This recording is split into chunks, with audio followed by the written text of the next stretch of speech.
Welcome back to Yahoo Finance's coverage of the World Economic Forum here in Davos, Switzerland. And again, all week we've been talking to some of the biggest names in business. And one of those big names is Cisco CEO Chuck Robbins. Here's what he told us on tech layoffs and who he's been meeting here on the ground. I've met with lots of CEOs. I've met with a couple heads of state. I've met with the First Lady of Ukraine. Met with Vice Premier Liu He.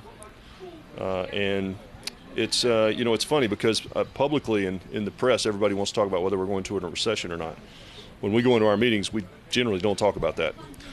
There's a lot of discussions around Ukraine, obviously. There's a lot of discussion around geopolitical issues. There's a lot of discussions around inflation in general, the energy crisis, but I think overall, I sense there's still more optimism here than what's sort of being portrayed relative to this fear of a recession.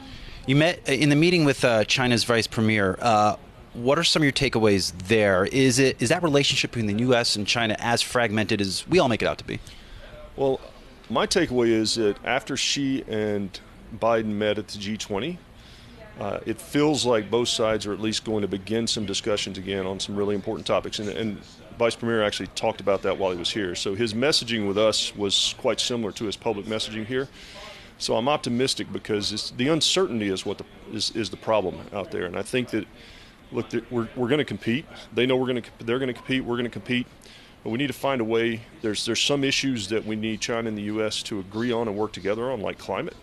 But there are areas where we'll obviously compete, but we need to find a way to do it in a way that doesn't destabilize the global economy, and that's what I'm hopeful for. I'm curious when I hear you talk about that, there obviously is the political dealings between China and the U.S., and then there are the business dealings. How separate are the two? How much are you influenced by if there is tension between the two? Are you still able to get deals done, for example, when things are at a more tense point? Yeah, the only thing that really affects how we think about it is regulation, right? So, there's always going to be noise, and I think most of the CEOs here have grown into their executive career and their CEO positions in times of crisis, and there's always something going on, and we're just kind of used to it. And so there's always going to be noise, but you just deal with things once they become reality. Now, you can plan for most likely outcomes, which we will do, but none of the rhetoric has really affected how we think about doing business around the world right now. Do you have to get leaner, Chuck, on expenses and employees, given what you are seeing on the economy and what everybody's talking about here?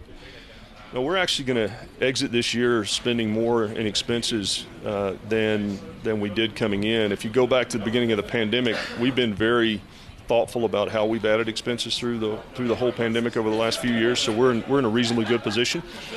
We are investing heavily in cybersecurity right now, so we are reducing our costs in other areas, but we're pumping it, into cyber and a few other areas because obviously cyber is that's another one of the big discussions here this week.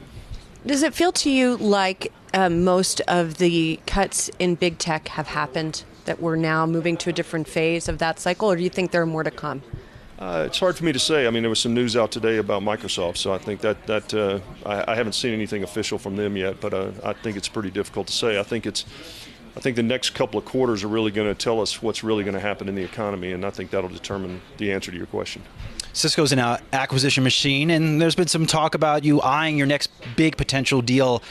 Is anything imminent, and where would you possibly be looking? Who's talking about that? I hear things, Chuck. I hear things.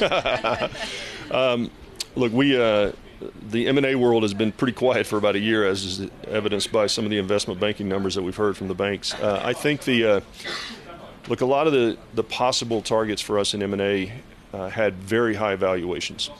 And we all know that those valuations came down pretty significantly 12, 14 months ago it began.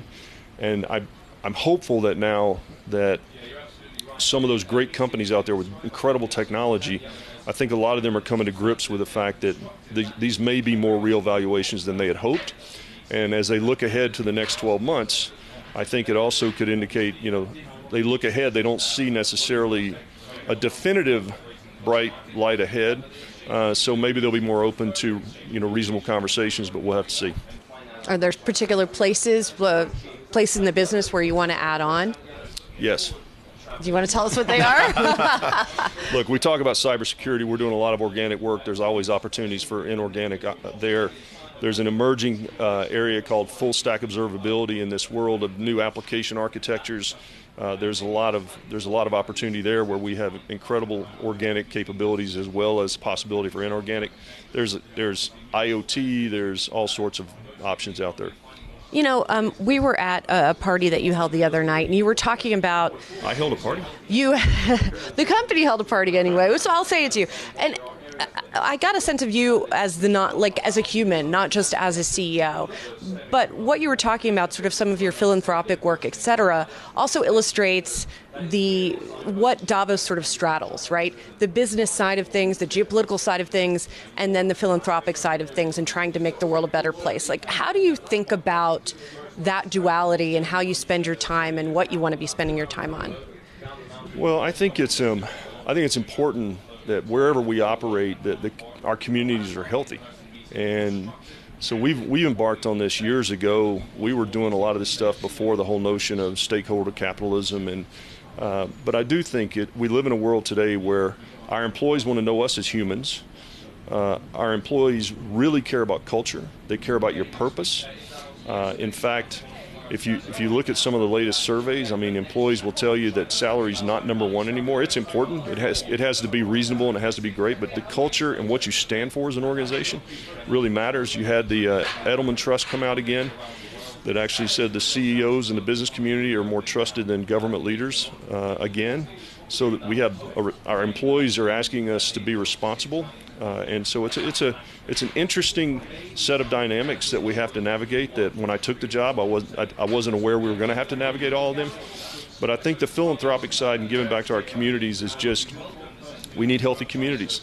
We need housing, affordable housing. We need firefighters who can afford to live and raise their families. We need teachers to be able to afford and live in the areas, and that's why we got involved in housing and homelessness in San Jose.